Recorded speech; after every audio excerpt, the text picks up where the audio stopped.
پاکستان میں عرصہ دراز سے یہ مطالبہ کیا جاتا رہا ہے مختلف سطحوں پہ کہ سرکاری زبان اور قومی زبان کے نفاذ کا. تو آپ کیا سمجھتے ہیں کہ کیسے اس کا نفاذ ہوگا؟ کیا حکومتیں سنجیدگی کا مظاہرہ کرتی آئی ہیں؟ آپ بھی آبزرور ہیں، آپ چیزیں دیکھتے رہتے ہیں.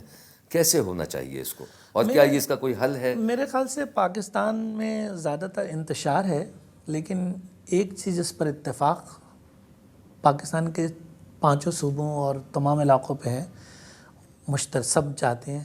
جو صاحبان اقتدار طبقہ وہ انگریزی پر متفق ہے، چاہے وہ سندھی ہو، چاہے پنجابی ہو، چاہے پٹھان ہو، چاہے بلوچ ہو. ان سب کا ایک چیز پہ اتفاق ہے کہ ہمارے بچوں کو انگریزی آنی چاہیے.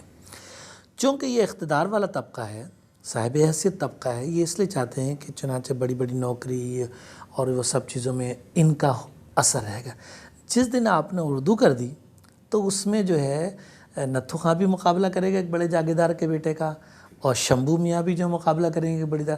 تو جب یہ دونوں آئیں گے تو وہاں صلاحیتوں کا اظہار ہوگا، وہاں پر وہ انہیں احساس ہوتا ہے کہ پھر یہ اقتدار کی جو ڈور ہے یہ ہمارے ہاتھ سے چلی جائے گی.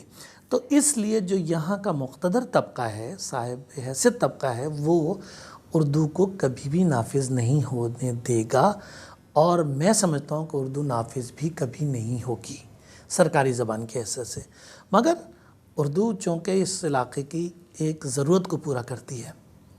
جب پنجاب کے لوگ آپس میں بیٹھتے ہیں، پنجابی زبان میں بات کرتے ہیں، خوش ہوتے ہیں، بات اچھا لگتی ہے. جب سندھی آپس میں باتیں کرتے ہیں اچھا لگتا ہے، ان کو اپنی زبان میں سب کو اچھا لگتا ہے. محبت انسان کو صرف اپنی مادری زبان سے ہوتی ہے، تو بڑی اچھی بات ہے جو وہ کریں. لیکن یہ یونی لینگول ملک نہیں ہے. جب آپ کو یہ سندھ کا ایک آدمی فرنٹیئر کے میں جائے گا، یا بلوچستان کے تربت اور گوادر کا رہنے والا آدمی جو ہے فاٹا کے علاقے میں جائے گا، یا کشمیر میں جائے گا، پنجاب میں جائے گا، تو ایک عام کامن زبان کی ضرورت ہوگی، اور اردو اس ضرورت کو پاکستان کی پورا کرتی ہے. تو اردو سرکاری زبان نہ ہونے کے باوجود اس علاقے کی، اس ملک کی ایک اہم زبان ہے. اب اگر کسی اہم زبان کو اہمیت دی جائے گی تو وہ اور زیادہ نشو و نما کرے گی، نہیں دی جائے گی تو بھی یہ زبان جو ہے اتنی سخت جان ہے کہ یہ اپنا حقوق منوا لے گی. ایک زمانے میں آپ کا نام تھا شفق زیدی، بہت پرانی میں بات کر رہا ہوں. پھر اس کے بعد اب اشفاق حسین ہو گئے، اور پھر اشفاق حسین ہی کی حیثیت سے آپ نے شہرت بھی پائی، ظاہر ہے کہ شاعری کے حوالے سے. کوئی ہمارے ناظرین کو کوئی اپنا منتخب کلام سنانا چاہیں؟ جی ضرور، میں سناؤں گا. ایک نظم ہے میری، مختصر نظم تھی، اس کا عنوان ہے زومنگ. زومنگ.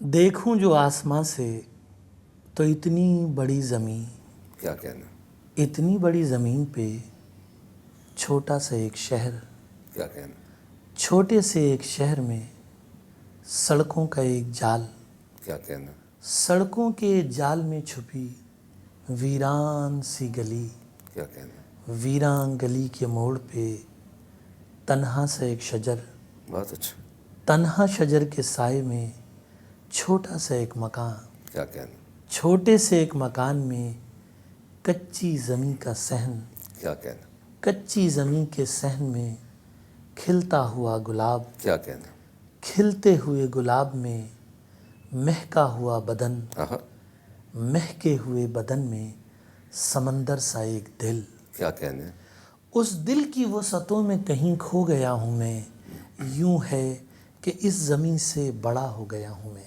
کیا کہنے، کیا کہنے، یوں ہے کہ اس زمین سے بڑا ہو گیا ہوں میں.